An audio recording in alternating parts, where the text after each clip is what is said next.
جب نجران کے عیسائیوں کے ساتھ مباہلے کا وقت آن پہنچا اور اللہ نے قرآن میں اس منظر کو بیان کیا ہے، قُلْ تَعَالُوا نَدْعُ أَبْنَاءَنَا وَأَبْنَاءَكُمْ وَنِسَاءَنَا وَنِسَاءَكُمْ وَأَنفُسَنَا وَأَنفُسَكُمْ ثُمَّ نَبْتَهِلْ۔ اے محبوب ارشاد کر دیجئے، تم بھی اپنے بیٹے لے آؤ، ہم بھی اپنے بیٹے لے آتے ہیں، تم بھی اپنی خواتین لے آؤ، ہم بھی اپنی خواتین لے آتے ہیں، تم خود آ جاؤ اور ہم بھی خود آ جاتے ہیں، پھر ہم مباہلہ کرتے ہیں اور جھوٹوں پر اللہ کی لعنت کرتے ہیں۔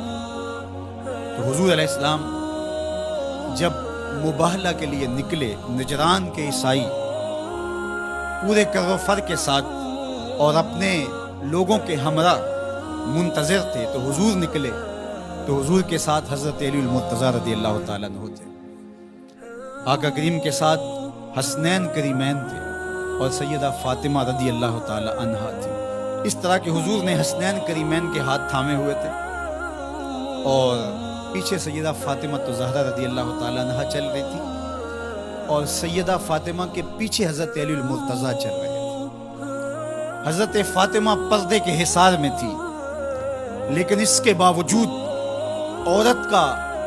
باہر انتہائی مجبوری کی حالت میں اللہ کی توحید کی گواہی دینے کے لیے نکلنا بھی پڑا۔ تو اطراف میں بیٹے ہیں، سامنے باپ ہے اور پیچھے شوہر ہے اور ماحول مدینے کا ہے، سارے چاہنے والے اور محبت کرنے والے ہیں، اور یہ شہزادی کونین وہ ہیں کہ اگر یہ گھر سے نکلیں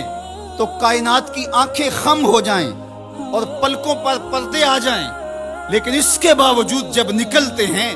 بلکہ میں نے کہیں پڑھا کہ آپ کے قدموں کے نشان پر حضرت علی المرتضیٰ رضی اللہ تعالیٰ عنہ قدم رکھتے کہ قدموں کا نشان بھی باقی نہ بچے۔ عورت کو گھر سے نکلنے کے لیے یہ ایک ضابطہ دیا کہ بامر مجبوری عورت کو گھر سے نکلنا بھی پڑے تو اس کو اپنے محرم کے ساتھ کس احتیاط سے نکلنا پڑے گا۔ اللہ اکبر! یہ ملکوتی قافلہ، یہ تقدس مآب قافلہ جو 5 نفوس پر مشتمل تھا، جس پر میرے حضور نے ارشاد فرمایا، اللہم ہؤلاء اہلی، اللہ یہ ہیں میرے اہل، یہ ہیں میرے گھر والے۔ اللہ اکبر! میری کل کائنات یہ ہے، اور آج تیری توحید کی گواہی کے لیے، سچائی کی گواہی کے لیے، مباہلے کے لیے لے کر کے پیش ہو رہا ہوں۔ اللہ اکبر! اب جب مباہلے کا وقت آیا اور ان لوگوں کو دیکھا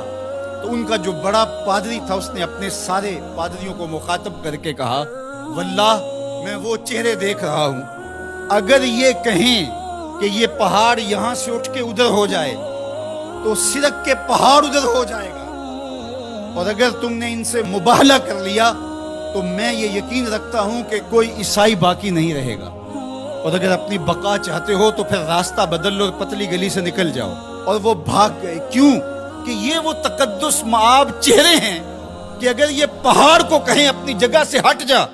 تو پہاڑ بھی ہٹ جائے گا، ہمالیہ بھی اپنی جگہ سے سرک جائے گا، اور انہوں نے اگر بد دعا بول دی تو تمہارا نشان نہیں رہے گا اور تمہاری نسل باقی نہیں رہے گی۔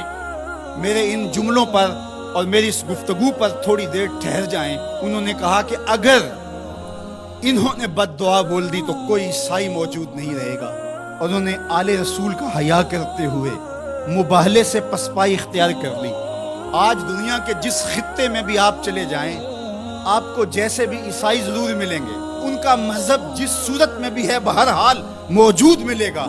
لیکن جنہوں نے حیا نہیں کیا اس یزید کی نسل آپ کو کہیں بھی نہیں ملے گی، اس شمر کی اولاد آپ کو کہیں نہیں ملے گی، ابن زیاد کی نسل آپ کو کہیں نہیں ملے گی۔ میں نے تو دنیا گھومی ہے، مجھے آج تک کوئی شخص نہیں ملا جس نے کہا میں یزید کی اولاد سے ہوں، آج تک کوئی شخص نہیں ملا جس نے کہا کہ میں اتنی پشتوں میں جا کے خولی سے ملتا ہوں، کسی نے یہ نہیں کہا کہ میں شمر کے نسب سے تعلق رکھتا ہوں، لیکن کائنات کے جس کونے میں گیا ہوں کسی نے کہا میں موسیٰ کاظم کی اولاد سے ہوں، کسی نے کہا میں جعفر صادق کی اولاد سے ہوں، کسی نے کہا میں امام علی رضا کی اولاد سے ہوں، میں حسنی سید ہوں، میں حسینی سید ہوں۔ تو یار نام تو ان کا باقی رہا، تو یزید کا تو نشان مٹ گیا، تشخص بھی مٹ گیا، اور حسین کے روزے پہ آج بھی جھنڈے جھولتے دکھائی دیتے۔ فخر کا دل میں دریچہ باز کرنا چاہیے، جن کا تو آقا ہے ان کو ناز کرنا چاہیے۔ ہمارے لیے فخر ہے کہ ہم حسینی ہیں، حسینی ہونا اعزاز ہے، حضور کی آل کی محبت اور ان کی ولا یہ ہمارے سینوں کا اجالا ہے، یہ باطن کی روشنی ہے۔ اقبال کہتا ہے کہ آج اگر آپ میرے اندر ایمان کی حرارت دیکھتے ہیں اور اسلام کا حقیقی فلسفہ اگر میرے نوک قلم سے ٹپکتا ہوا دیکھتے ہیں تو یہ نور، یہ اجالے اور یہ روشنیاں مجھے نصیب کس چوکھٹ سے ہوئی؟ از ولائے دودھ مانش زندہ ام، میرے باطن کی حرارت اور توانائی کا سبب یہ ہے کہ میں حضور کی اولاد سے پیار کرتا ہوں۔ اللہ اکبر۔ در جہاں مثل گوہر تابندہ، کہا کہ یہ عکس جمال رسالت معاب اور پھر عکس اہل بیت نبوت ہے کہ آپ کو میرا چہرہ چمکتا ہوا دکھائی دیتا ہے، تو یہ زندگی اور یہ حرارت جو ہے وہ اہل بیت نبوت کے سبب سے نصیب ہوتی ہے۔